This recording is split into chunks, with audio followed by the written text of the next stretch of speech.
안녕하십니까. 김영편입에서 편입영어 강의하고 있는 정병mon입니다. 주로 단과 캠퍼스, 강남 캠퍼스와 신촌 캠퍼스에서 현장 강의를 하고 있습니다. 여러분에게 많은 도움이 되는 사람이 됐으면 좋겠습니다. 학생들이 이제 다양한 고민들을 하는 거 되게 좋아해요. 어떤 걸 선택할까에 대한 그 매뉴얼을 되게 많이 즐기는 것 같은데요. 근데 제가 정확하게 할 말이 있어요. 정하셔야 됩니다. 찍먹만 하다 끝나면 답이 없어요. 빨리 정해서 올인할 수 있는 그런 본인한테 잘 맞는 걸 다양하게 살펴보고 반드시 정하시길 바랍니다.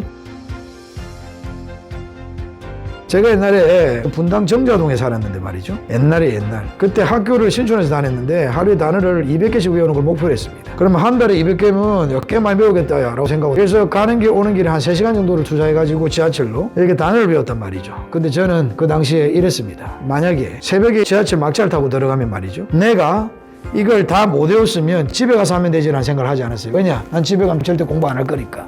난 제 자신을 잘 알았어요. 그래서 저는 지하철 밖에 나가지 않았습니다. 그 안에서 나가지 않고 앉아가지고 그 지하철 역사 안에서 단어를 다 외우고 나서야 저는 밖에 나갔습니다. 여러분 새벽에 막차, 기차 한번 타본 적 있어요? 안 나가고 이렇게 기다리고 있으면 새벽 1시 반쯤에요, 청소하시는 아주머니들이 물 호수 들고 이렇게 나오면서 이렇게 물 뿌리고 청소하십니다. 그러면 그 아주머니가 학생 아저씨 나가라 그래요. 저는 그 물 뿌리러 오는 사람들이 오기 전에 빨리 외워야 되는 강박, 그리고 이래야 난 나갈 수 있다는 그런 생각으로 진짜 일주일에 2-3번은 그걸 못 채웠기 때문에 그 아주머니들 볼 정도로 그렇게 했습니다. 왜냐고요? 저는 알았어요. 제가 공부하지 않는다는 걸 집에 가면. 자기한테 솔직하기 제일 중요하지 않나. 그때가 제가 아마도 가장 단순하지만 몰두를 많이 했던 순간이 아닌가 싶습니다.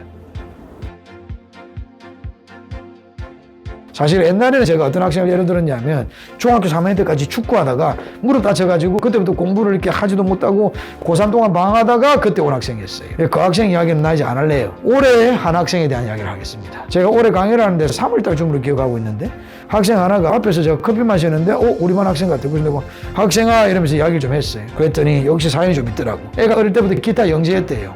그래서 막 기타 되게 열심히 하다가 입스라고 그러는 거 알아요? 일단 특정한 이런 행위가 잘 안 되는 그런 부상이 있습니다. 이게 와가지고 애가 클래식 기타에서 클래식 기타, 그러다가 애가 결국에는 기타를 못하게 된 거예요. 너무 허무하고 기타는 보기도 싫고 어떻게 살지? 라고 하다가 이제 편입영어를 시작한 거예요. 대신에 그 독한 마음은 계속 있었나 봐요. 그래서 내가 그랬죠. 클래식 기타가 편입영어보다 더 어렵다 학생아. 내가 봤을 때 클래식 기타 공부하는 게 훨씬 더 어렵거든. 이거 잘할 수 있다. 일단은 막 한번 해보자 그랬어요. 학생이 단순하게 몰두하고 몰입하는 걸 되게 잘했던 건 거예요. 그 학생 오늘 왔어요. 오늘 촬영하고 있는 오늘 왔어요. 수업 끝나고 올라가니까 교무실 앞에 서 있더라고요. 한양대학교 경리학과 같습니다. 근데 그 학생이 그렇게 갈 때까지 뭐 많은 로맨틱한 이야기를 할 수도 있겠지만, 그런 것보다도요, 현실적으로 합시다. 그 학생은 분명히 단어를 저처럼 되게 많이 외웠을 거예요. 둘째요, 그 학생이 일반할까 학사할까 고민했는데 제가 학사라고 했어요.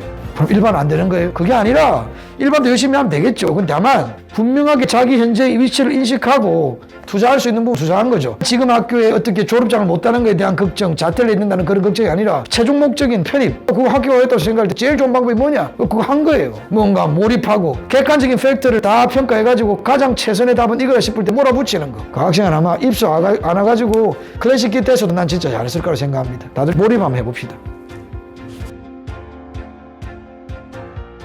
사실은요, 이 말을 딱 제가 맨 처음에 듣고 맥살 잡고 끌어올리지만 안 된 경우를 내가 이야기하고 싶어요. 정말로 제가 이야기를 하면 그 당사자는 이 영상을 보면 지가 누군지도 알 거예요. 근데 내가 꼭 하고 싶은 말이 있어요. 개인적으로 인간적으로 그 학생 정말 존경합니다. 그 이유는 저는 살면서 그렇게 성실한 학생을 본 적이 거의 없어요. 이름이 기독교 이름이에요. 반석이에요, 반석이. 애가 딱 하는 행동 보면 얼굴도 그렇고 행동도 보면 반석이에요. 딱 반반하고 애가 정말로 성실합니다. 새벽에 4시에 일어나가지고 새벽기도 갔다가 아침 수업을 들어오는 학생이었어요.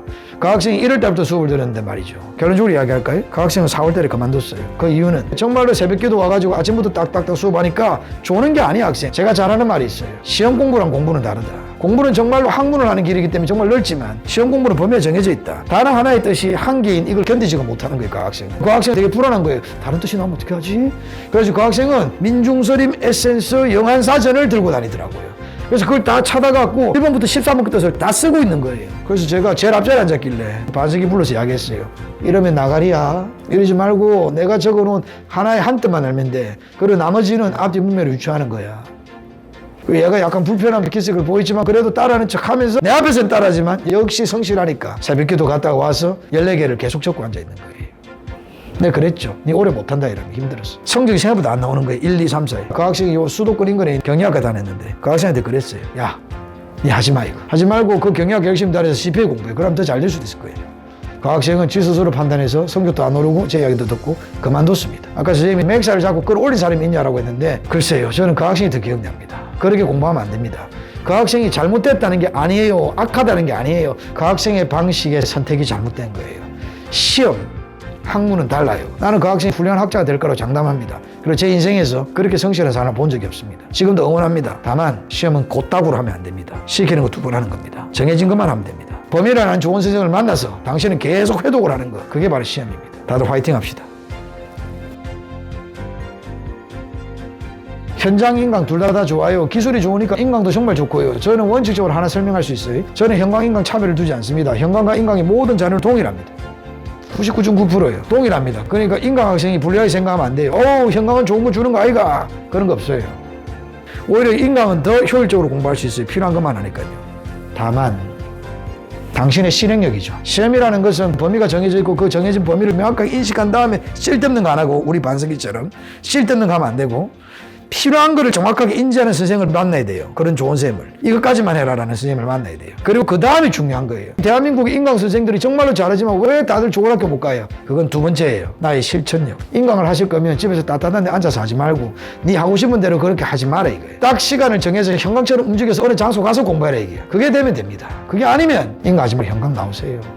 안 늦었어. 이거는 자신을 믿고 싸우고 하는 이야기가 아니라 자신을 받아들이는 행위예요. 본인을 잘 생각하세요. 고등학교 3학년 때까지 인강 잘했습니까? 그럼 인강하세요. 아닙니까? 그러면 욕심 부리지 말고 과신하지 말고 본인을 믿지 말아요. 저처럼요. 현강 나오세요. 알겠습니까? 인강을 들을 수밖에 없는 학생. 인강은 당신의 유일한 방법이니까 현강처럼 공부하세요. 그게 바로 현강과 인강의 포인트입니다. 이해되겠습니까? 몸으로 배운 것은 절대로 잊지 않습니다. 머리로만 굴리지 말고 앉아서만 하지 말고 몸으로 직접 움직이기 바랍니다.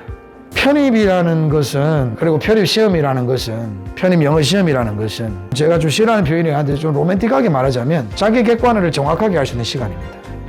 1년이라는 시간, 그 시간 동안 내가 아는 걸 정말 아는가, 내가 대충 알고 넘어가는 건가, 이런 것들을 구별을 잘해야 돼요. 그게 자기 객관화의 순간이죠. 매 순간마다 매일마다 시험을 치면서 나는 외웠다고 생각했지만 못 외웠잖아요. 그럼 나는 내가 내 자신에 대해서 솔직하지 않았던 거예요. 이게 메타인지거든요. 내가 알고 있고 모르는 걸 명확하게 구별할 수 있는 능력, 자기 객관화 능력, 이런 거 연습하기에 정말 좋다고 생각합니다. 2번째예요.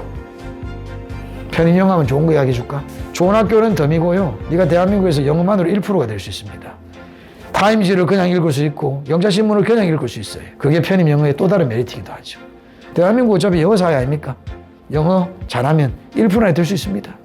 그래서 학벌도 따고 진짜 지성인의 1%도 되고, 제가 아까 이야기했던 자기 자신에 대한 정확한 평가, 정말 많은 걸 통해서 평가받을 수 있는 그런 순간이 이 1년 동안의 편입시험 과정이라고 생각합니다. 자기 객관화 좋은 기회라고 생각합니다. 여러분 시기예요. 네, 우리 다들 열심히 해서 자기 객관화 제대로 합시다. 남이 자신을 객관화시키면 엄청 비참합니다. 내년에 남들이 자기를 객관화시켜주는 그런 비참함 없이 스스로 객관화할 수 있게끔 계속 부단히 노력하도록 합시다. 제가 옆에서 많이 돕겠습니다. 다들 화이팅 합시다. 화이팅!